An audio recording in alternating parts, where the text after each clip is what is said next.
No vídeo de hoje, os clássicos da Copa do Brasil. O Cruzeiro, superior ao Atlético em vários aspectos. O trabalho do Cuca foi tema de vídeo aqui nesse canal há 3 meses. O que mudou de lá para cá? Acho que pouca coisa mudou. A boa postura do Vasco, ótima eu diria, em São Januário. Temos que falar do lance de possível pênalti não marcado para o Vasco, falaremos sobre isso. A arbitragem do Daronco, uma gracinha. E também a gracinha que é o jogo coletivo do Botafogo. Que não existe, não tem. Like no vídeo, se inscreve, ativa o sininho, rumo a 430 mil inscritos.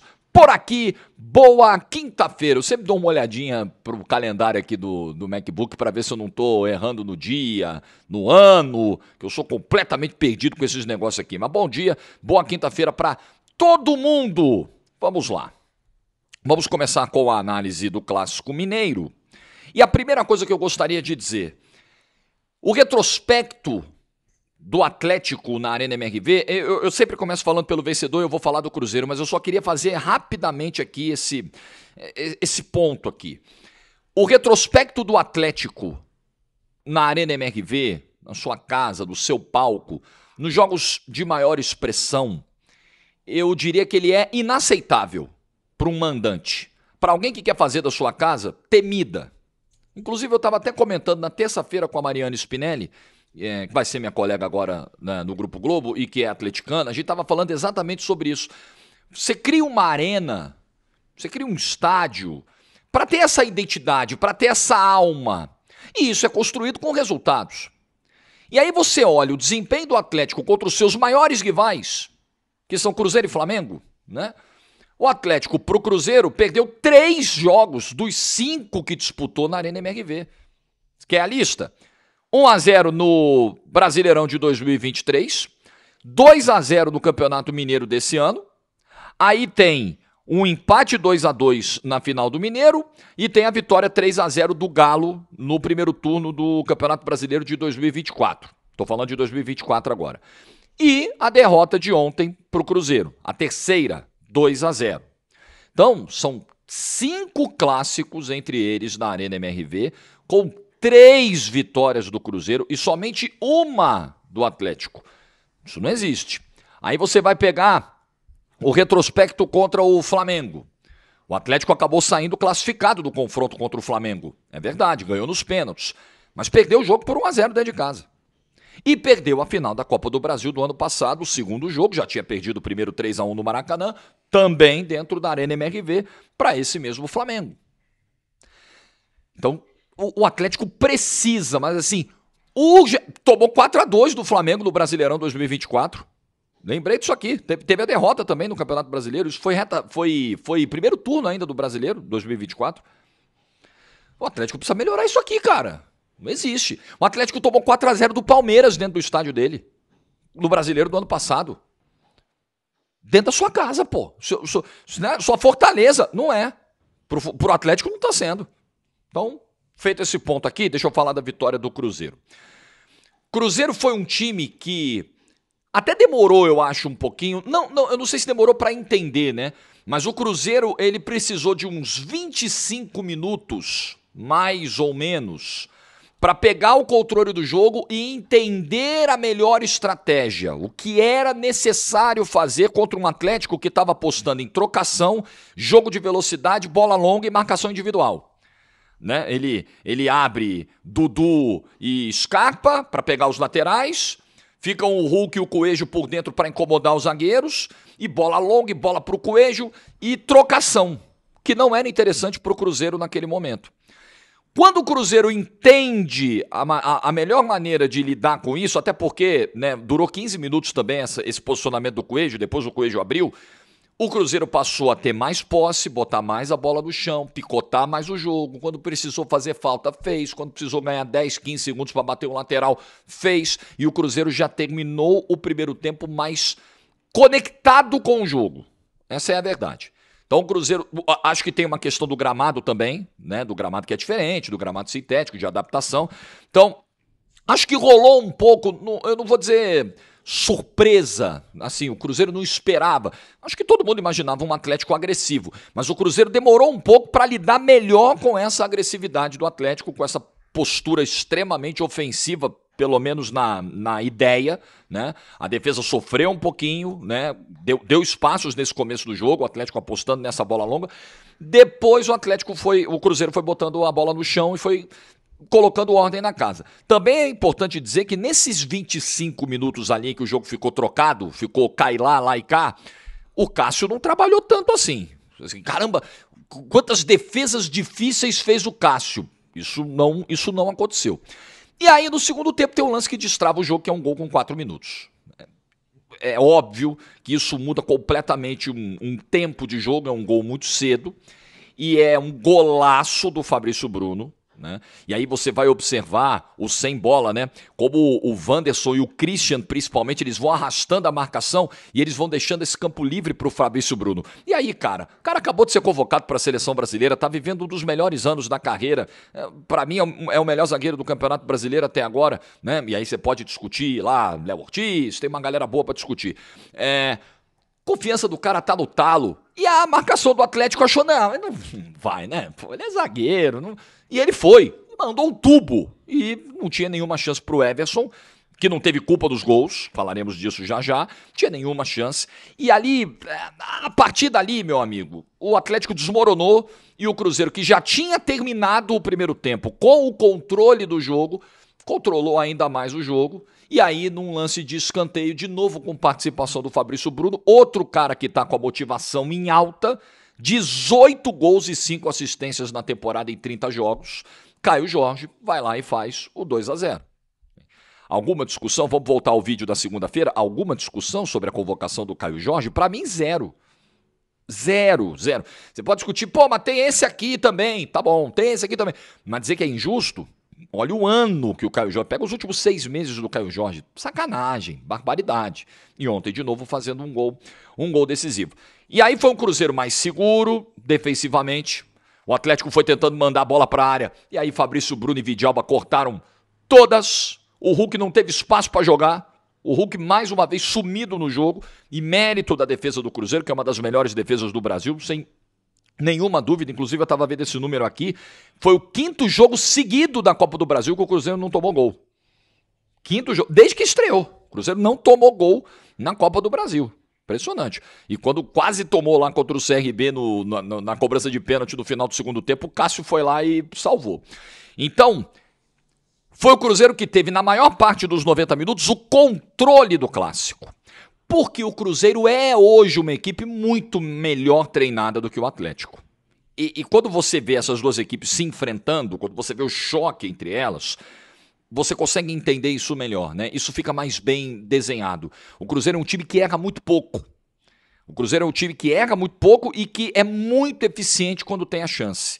E é um time equilibrado, é um time que se defende. Eu bato muito nessa tecla aqui, acho que é uma das coisas que mais me chamam a atenção do Cruzeiro, como o Cruzeiro defende e ataca em níveis muito parecidos e muito altos.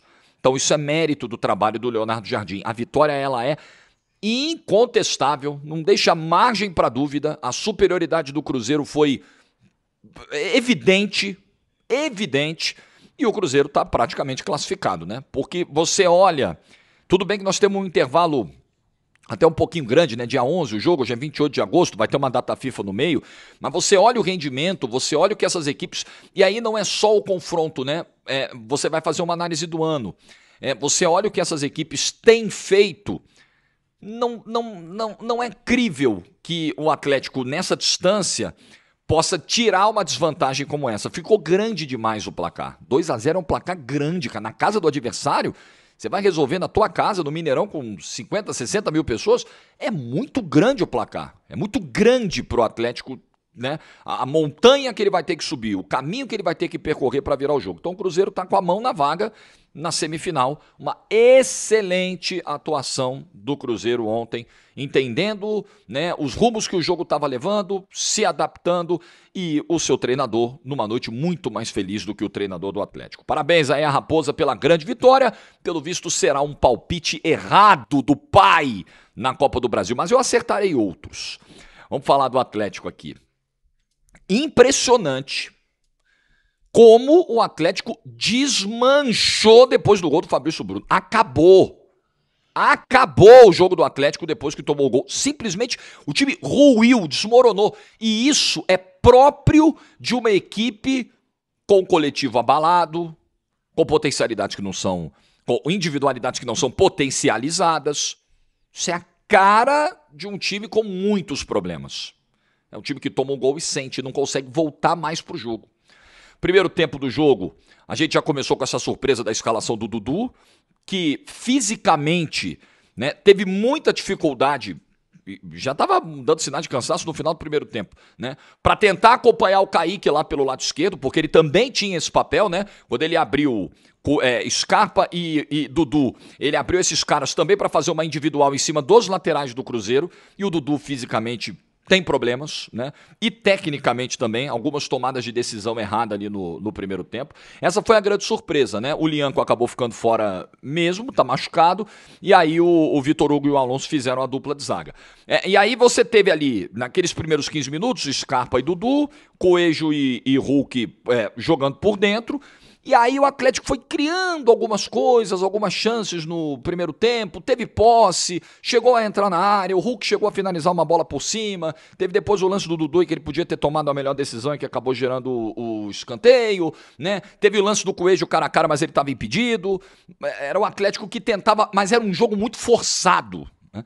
Não era um jogo fluido, pensado, construído. Era um jogo...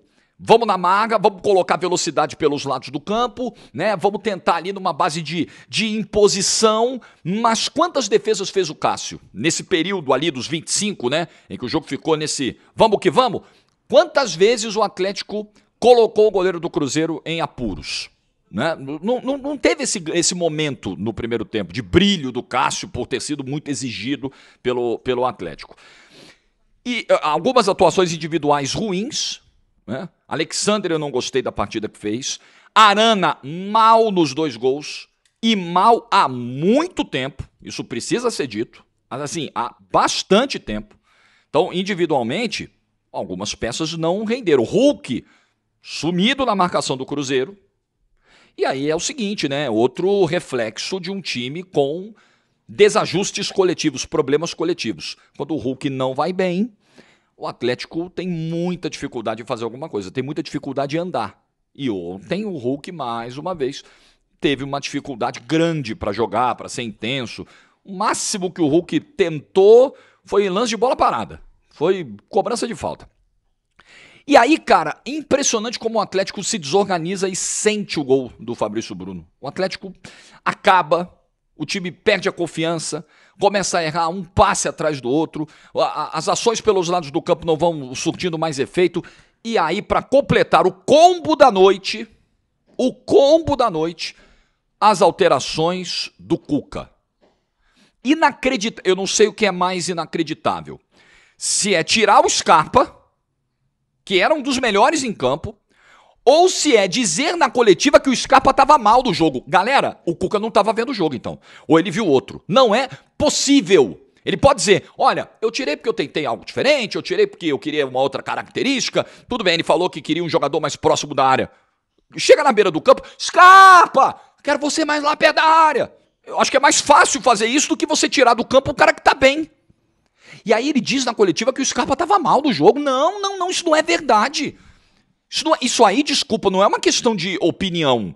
Isso aí é uma questão de leitura de jogo. Eu acho grave. Eu ficaria, se fosse diretor de futebol do Atlético, de cabelo em pé com a coletiva do Cuca de ontem. Falando, não, peraí. Não é isso. Não foi isso que aconteceu. De jeito nenhum foi isso que aconteceu. Então, acho que as entradas surtiram pouquíssimo efeito. Igor Gomes, Biel, Rony, o Biel ainda tentando alguma coisa lá pelo lado esquerdo e tal, mas, enfim, né, tentou sair pro jogo e não conseguiu com as mudanças. O banco não mudou o panorama. Então, sinceramente, acho que é uma jornada desastrosa do Cuca. E ainda tem o bate-boca no final, tem bate-boca Hulk, Cuca na saída. Parecia ser com gente da arquibancada, depois teve a história com o Pelaipe lá de dedo em riste e tal. Eu me lembro que há 3 meses, em maio, 3, 4 meses já, né? Quase 4 meses. Em maio eu fiz um vídeo aqui E o título do vídeo, você pode resgatar aí, E o trabalho do Cuca, hein? Foi em maio. Era um vídeo questionando a ausência de evolução do Atlético em 2025. Pouco mudou de lá para cá. O Atlético conseguiu algumas classificações. O Atlético, para ser muito justo, eu acho que no saldo dos confrontos contra o Flamengo, confrontos, porque não teve só o jogo da Copa do Brasil, que é um confronto, mas teve também o do Campeonato Brasileiro, e eles foram em sequência, então por isso eu uso no plural. O Atlético teve um bom comportamento no geral desses 3 jogos contra o Flamengo, um adversário de um nível muito alto. Isso é preciso ser dito. Agora, no geral, o Atlético tem atuações nível Bucaramanga. Sabe? Que ele passou no sufoco, um pacto para classificar dentro de casa. Esse é o padrão. Atuações do nível de ontem, do segundo tempo de ontem, dos 20 minutos finais do primeiro tempo de ontem. É um time extremamente dependente de bola longa, é um time cujo coletivo a gente não consegue enxergar, né? Que jogadas trabalhadas tem esse time, como é que esse time é estruturado para atacar, a gente não consegue enxergar. Um festival de erros, de muitas decisões técnicas ruins que eu acho que são explicadas também por um desajuste coletivo e um treinador, cara, perdido. Porque o Cruzeiro dá a verdade é essa, o Cruzeiro dá um nó no Atlético no segundo tempo. E aí o Cuca não sabe o que fazer e ele vai empilhando decisões erradas, substituições equivocadas e dá nisso aí. Então é um trabalho ruim, o trabalho do Cuca é abaixo do que esse time... Porque vamos lá, vamos pegar escalações. Não existe uma distância colossal entre Cruzeiro e Atlético do ponto de vista de qualidade individual. O Atlético tem jogadores como Scarpa, Coelho, Hulk, Lianco, Everson, o Lianco ontem estava fora, Everson, aqui cai tudo, Everson e tantos outros. Não existe uma distância tão colossal. Agora, de trabalho existe. Nossa, mas... E o Leonardo Jardim chegou com a temporada rolando, aquela confusão toda, o Diniz foi mandado embora, início terrível do Campeonato Mineiro, né? Tinha jogador para afastar, tinha jogador ganhando 3 milhões de reais e precisando botar no banco, e nunca é uma decisão fácil. E olha o estágio onde está o trabalho do Leonardo Jardim e o estágio onde está o trabalho do Cuca. Sendo muito sincero, a minha leitura, tá? Se o Atlético quiser ter alguma chance nesse confronto, nesse segundo confronto, o Atlético poderia pensar, nesses quase 15 dias aí de janela, porque vai ter uma data FIFA no meio, em tentar alguma coisa diferente para o segundo jogo. Porque o trabalho do Cuca, ele é muito abaixo, ele é muito decepcionante. E os sinais deixados ontem foram alarmantes.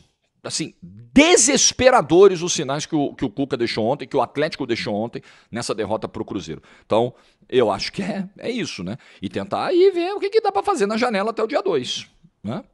Ver quem está disponível no mercado. Enfim, eu acho que o trabalho do Cuca, do vídeo que fiz em maio para cá, o que mudou? Mudou nada. É isso aí, e o Cruzeiro com a mão na vaga. Parabéns aí a Raposa. Vamos lá, vamos falar de Vasco e Botafogo. E eu gostei muito da postura do Vasco ontem, tá? Eu fiquei positivamente surpreso com a postura do Vasco ontem. O Vasco criou para ganhar o jogo. O Vasco criou mais que o Botafogo. Se você pegar o geral dos 90 minutos, o Vasco foi melhor. O John precisou fazer umas 3 defesas pelo menos, o Ryan mandou uma bola na trave, teve um lance de pênalti não marcado, já estou dando a minha opinião a favor do Vasco, né, no chute do Ryan, se não me engano, e o Marlon Freitas tá com essa, como a gente chama, essa asa aberta, e o Marlon tinha feito na semana passada um pênalti que resultou na eliminação do Botafogo, abrindo asa lá em Quito. Ontem para mim errou o Daronco. Eu sei que a distância era muito curta, mas esse braço não está totalmente colado. Esse braço, ele tem uma ampliação de área. Ele também não está completamente aberto, mas sabe aquela coisa do limite entre o colado e a ampliação que é suficiente para bloquear, para impedir que a bola passe na trajetória normal? Eu acho que foi exatamente isso que aconteceu. Para mim, pênalti não marcado. Agora também é o seguinte, né? O Diniz chega na coletiva e fala, pô, mas aí, que coisa irritante, né? É igual a cera, que é uma coisa irritante. Desculpa, Diniz, lá do Beira-Rio tem imagem sua pedindo pro Léo Jardim cair no chão, pô. Então não vem falar de cera, porque o teu time faz e todo time faz. Então, né, porra, já tô calejado disso aí. O treinador só reclama quando prejudica ele, né? Quando é a favor, é tudo lindo. Ah, é a cera, eu condeno a cera e mando o time fazer. Porra, então não vem com esse papo moralista. Mas olha, foi uma boa atuação do Vasco, foi uma postura de marcação agressiva. O Vasco em vários momentos sufocou a saída de bola do Botafogo, fez o Botafogo errar muito na condução de bola, na tentativa de troca de passes, o Piton roubando bola pra caramba, né? Vasco tem uma dificuldade grande com bola aérea defensiva, isso é um problemaço e apareceu ontem de novo, porque antes do gol do Arthur Cabral, 1 minuto antes ele tinha feito uma cabeçada muito parecida, uma subida muito tranquila, como foi a do gol, num cruzamento do Alex Telles. A jogada se repetiu logo depois e a defesa do Vasco foi incapaz de neutralizar. Mas olha, você vai pegar aqui, foram 8 chances do Vasco, né? Linha alta, Vasco subindo marcação, empata o jogo rápido, porque ele toma um gol muito cedo, mas ele empata o jogo com 17 minutos e vai criando outras oportunidades e vai tendo um momento muito legal. E aí no começo do segundo tempo é quando tem a bola do travessão do Ryan, tem chute do Coutinho, tem chute do Puma Rodrigues, o John defende, tem o lance do pênalti não marcado, na minha opinião, a favor do Vasco. Então, enquanto o Vasco teve fôlego, perna, ele foi melhor do que o Botafogo no jogo. Na reta final, acredito que tenha faltado perna. Inclusive, o Diniz precisou começar a fazer algumas alterações. O Coutinho cansou, o Nuno Moreira estava visivelmente cansado. E o que acontece? Você vai perdendo o refino técnico, né? Principalmente quando sai um cara como o Coutinho, você perde essa qualidade. Você ganha velocidade para uma escapada com o David, né? Você ganha ali com o Andrés Gomes, mas você perde, né, talento. E isso eu acho que contribuiu para um final de jogo um pouquinho mais tenso, mas não era assim um bombardeio. O Botafogo estava ocupando o campo do Vasco e o Vasco estava conseguindo ali resistir.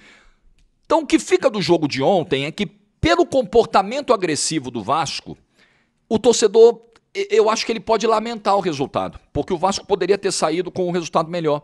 O Vasco poderia ter tido melhor sorte no jogo, né? Uma bola no travessão que poderia ter entrado e mudado o rumo do jogo, um pênalti que, se fosse marcado pelo Daronco, poderia ter mudado completamente o rumo do confronto. Então, o Vasco, que na comparação time por time é inferior ao Botafogo, certo? Não tem muita dúvida quanto a isso. Ele conseguiu, na estratégia, na postura, na agressividade e no ambiente de São Januário, equilibrar o confronto e se sair melhor do que o Botafogo no primeiro jogo. Ainda acho muito difícil, né, uma classificação, porque vai decidir dentro do Newton Santos contra um time que tem mais qualidade. Mas o Vasco mostrou que deu para competir. Contra esse Botafogo que ainda tem muita coisa para arrumar, tá uma zona. O Botafogo está uma zona, uma bagunça dentro e fora de campo. O Vasco, opa, peraí, dá, hein? Dá. Esse confronto não está tão fechado quanto parecia. Eu acho que a sensação que o jogo de ontem deixou foi essa. Até porque o Vasco precisava deixar uma sensação como essa depois das 2 últimas atuações contra a Juventude e Corinthians dentro de casa. Corinthians dentro de casa, Juventude fora.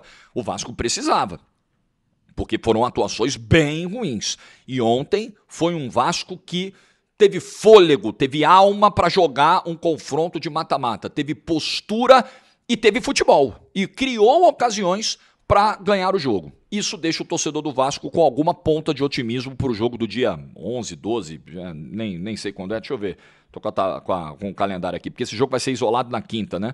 Vai ser dia 11.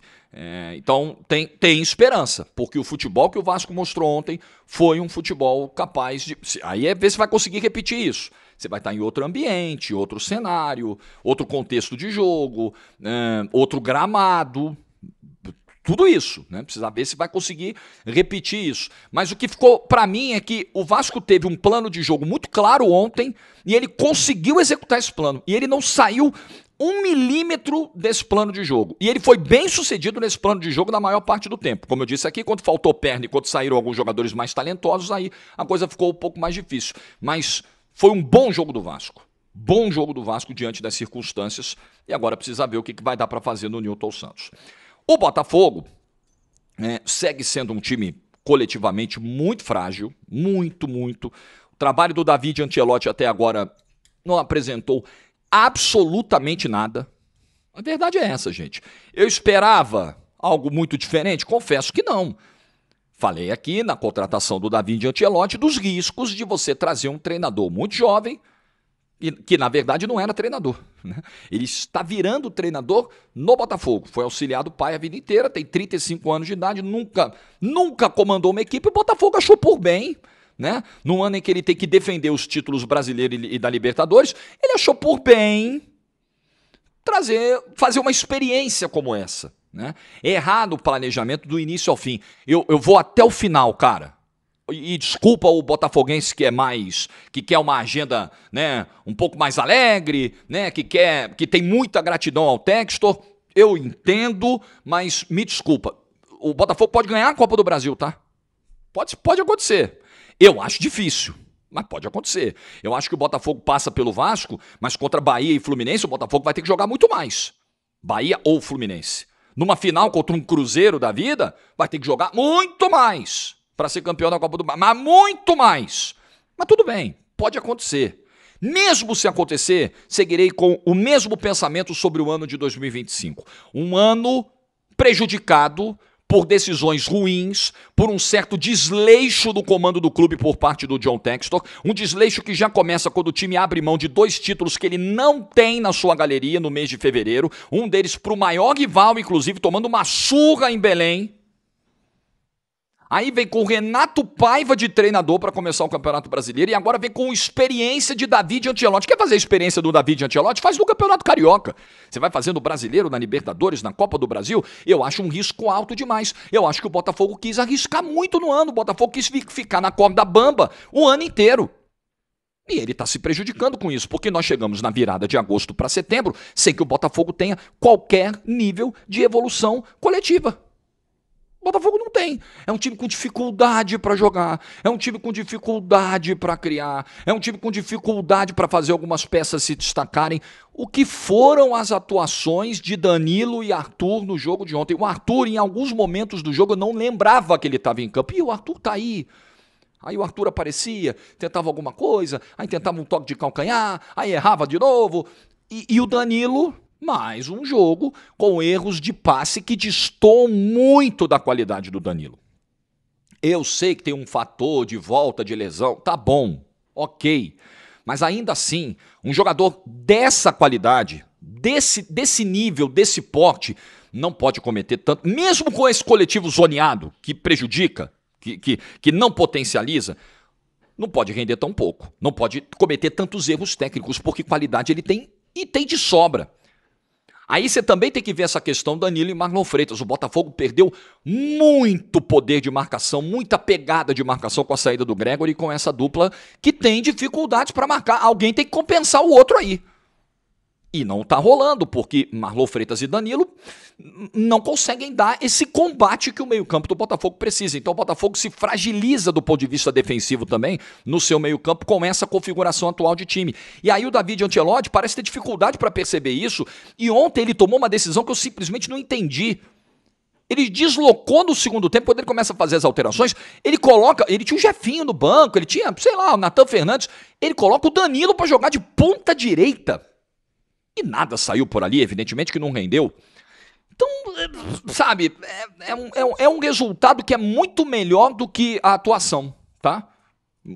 É bem melhor do que o time desempenhou em campo. É pro Botafogo olhar e falar, pô, 1-1, atuação ruim, resultado muito bom. Resultado excelente, né?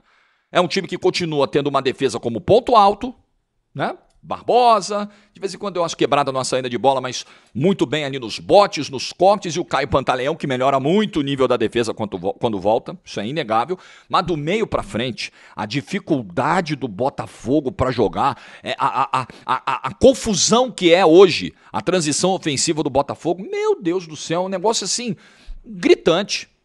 E no geral de finalizações, o Botafogo finalizou menos que o Vasco ontem. 13-8, tava vendo esse número no GE, 13-8, Botafogo finalizou menos, um time que tem mais qualidade. Aí você vai olhar para planejamento, é o que a gente tem falado aqui sobre o elenco do Botafogo, tudo bem, o Botafogo precisava encerrar alguns ciclos no ano passado, né? Eduardo, né? Marçal, que acabou voltando, né? Foi, mas voltou. Enfim, eu não estou nem discutindo, né, a questão dos que saíram. Agora, você perde profundidade de elenco. E quem é que você vai trazer? Ontem, de novo, quando o Ancelotti precisou ir ao banco, entrou o Nilton. O que o Nilton mudou no panorama do jogo? Nada, entrou mal. Entrou o Matheus Martins. O que o Matheus Martins tem feito nos momentos em que entra e que tem oportunidades do time? Muito pouco.